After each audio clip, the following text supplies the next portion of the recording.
Oke guys, kita akan mendengarkan para pengamat timnas kita ya guys ya. Si Budi Handoyo mengkritik STY karena sering sekali melakukan eksperimen terhadap pemain kita ya guys ya. Apa maksudnya? Kita simak videonya guys. Pengamat sepak bola nasional Kesit Budi Handoyo mengkritisi kebiasaan Shin Tae-yong yang sering utak-atik taktik timnas Indonesia. Terbaru, hasilnya imbang kontra Laos. Shin Tae-yong kerap bereksperimen dalam setiap pertandingan di suatu turnamen.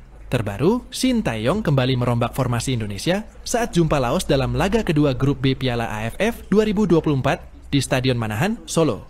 Eksperimen tidak sesuai harapan. Melawan bumbu dapur saja sampai berjibaku seperti itu. Di atas kertas timnas Indonesia itu seharusnya bisa dengan mudah melewati Laos, yang laga pertama sudah dihabisi sama Vietnam. Kesit Budi menilai kalau kebiasaan buruk Shin Tae-yong itu bikin eksperimen yang tidak seharusnya, baik yang muda ataupun yang senior. Beberapa pemain dimainkan di luar posisi aslinya. Kebiasaan dia begitu. Shin Tae-yong maunya apa sih? Di senior, di usia muda selalu seperti itu. Ini perlu jadi catatan, kata Kesit dalam keterangannya. Dibandingkan komposisi yang dimainkan ketika laga pertama melawan Myanmar, Shin Tae-yong melakukan 4 perubahan. 4 perubahan tersebut yaitu Rafael Struijk, Kakang Rudianto, Raihan Hanan, dan kiper Dava Fasya yang bermain sejak menit pertama melawan Laos. Kiper Cahya Supriyadi digantikan Dava Fasya sebagai starter.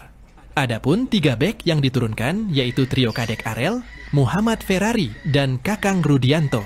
Doni Tri Pamungkas bergeser ke posisinya di bek sayap kiri, sedangkan sisi kanan diisi Pratama Arhan. Sejauh ini percobaan yang dilakukan STY kerap berimplikasi negatif buat timnas Indonesia. Shin Tae-yong juga pernah eksperimen ketika timnas menelan kekalahan 2-1 dari Tiongkok di kualifikasi Piala Dunia 2026 zona Asia pada Oktober lalu.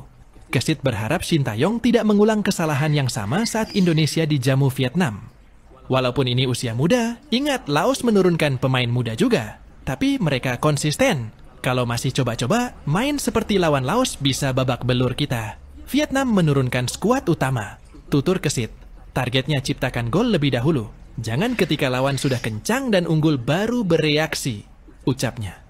Ini semua hanya masukan. Semoga Shin Tae-yong bisa merubah segalanya. Seperti saat menumbangkan Arab Saudi. Harus kena kritik dulu, baru hasilnya nyata.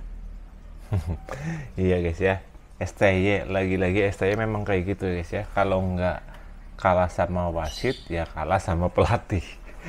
Pelatihnya kalahnya karena ya itu eksperimennya guys ya.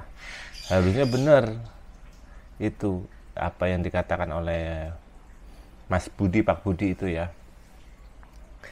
Kita kejar gol dulu. Kita pasang pemain terbaik dulu. Baru kalau sudah menciptakan gol ya sedikit banyak kan otomatis mental kita tuh di atas guys ya, dan permainan akan lebih berkembang. Jangan dimulai dari perombakan dari nol itu di babak pertama, itu nggak bakalan efektif kayak gitu. Apalagi ini sudah ranahnya tingkat internasional, masa iya apa-apa harus dikritik. Tolong dong untuk STY dibenahi terus. Jikalau kamu tidak mau muncul hashtag STY out lagi.